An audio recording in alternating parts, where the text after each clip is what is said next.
Hello बच्चों, आज हम सॉल्व करेंगे 5.5 से क्वेश्चन नंबर 18।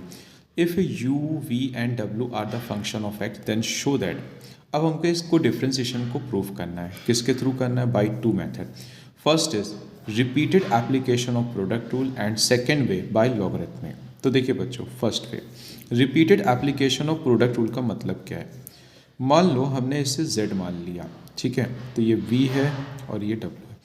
किसी भी दो को फर्स्ट मान लो और बाकी बचे को सेकंड, ठीक है। तो डिफ्रेंशिएट करो। यहाँ पे क्या होगा बच्चों? First function derivative of second, फिर होगा second function derivative of first, ठीक। अब ध्यान दीजिए, D z upon D A, तो यू वी एंड डब्ल्यू। यहाँ बच्चों फिर से प्रोडक्ट रूल लगेगा, तो first function derivative of second, second function derivative of first, तो यू वी एंड डब्ल्यू।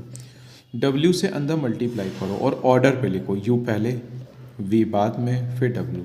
यहाँ पर भी यू पहले वी बाद में और डब्ल्यू।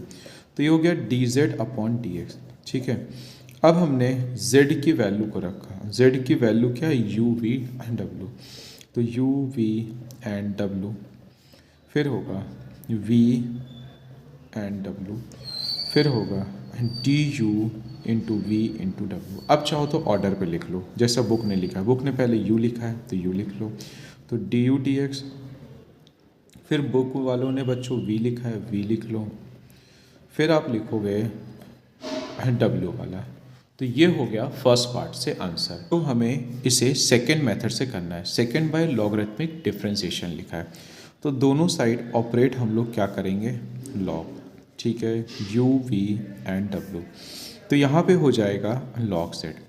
यहाँ बच्चों आएगा log m into N into P, मतलब प्रोडक्ट वाला लगा देंगे तो प्रोडक्ट में क्या होता है? सब प्लस में कन्वर्ट हो जाते हैं, तो log u, log v and log w। अब हमने दोनों साइड डिफ्रेंशिएट करा, ठीक है, तो d d x of log u, यहाँ पे आएगा d d x of log v and next आएगा d d x of log and डब्ल्यू। इसका हो जाएगा 1/z d z upon d x, इसका होगा 1/u D U D x, इसका होगा 1/v D V D x, और इसका होगा 1/w D W and D X, ठीक है। फिर D z upon d x, Z को उठा के इधर भेज दूँ, तो 1/u, u का फिर से 1/v and D V D X, 1/w D W D X, ठीक है। z की वैल्यू है हमारी यू वी डब्ल्यू, तो वैल्यू को रखो यू वी डब्ल्यू, तो 1/u D U D X, 1/v D V D X. बस बच्चों कॉपी कर रहे हैं और कुछ नहीं कर रहे हैं, तो डी डब्ल्यू डी एक्स, ठीक है। अब अंदर मल्टीप्लाई करो, तो u से u कैंसिल आउट, तो ऑर्डर पे लिखना, u पहले लिखना, v and w, multiply v से v कैंसिल, तो u v एंड w। अंदर मल्टीप्लाई w से w cancel, u v and w। तो बच्चों यहाँ पे अब हम लोग z की वैल्यू को रखेंगे। z हमारे लिए क्या था? u v w। तो दोनों से ही आंसर फिलहाल सेम आ रहा है, ठीक है। तो हम लोगों ने दो मेथड से इस क्वेश्चन को करा अकॉर्डिंग टू क्वेश्चन, ठीक है बच्चों।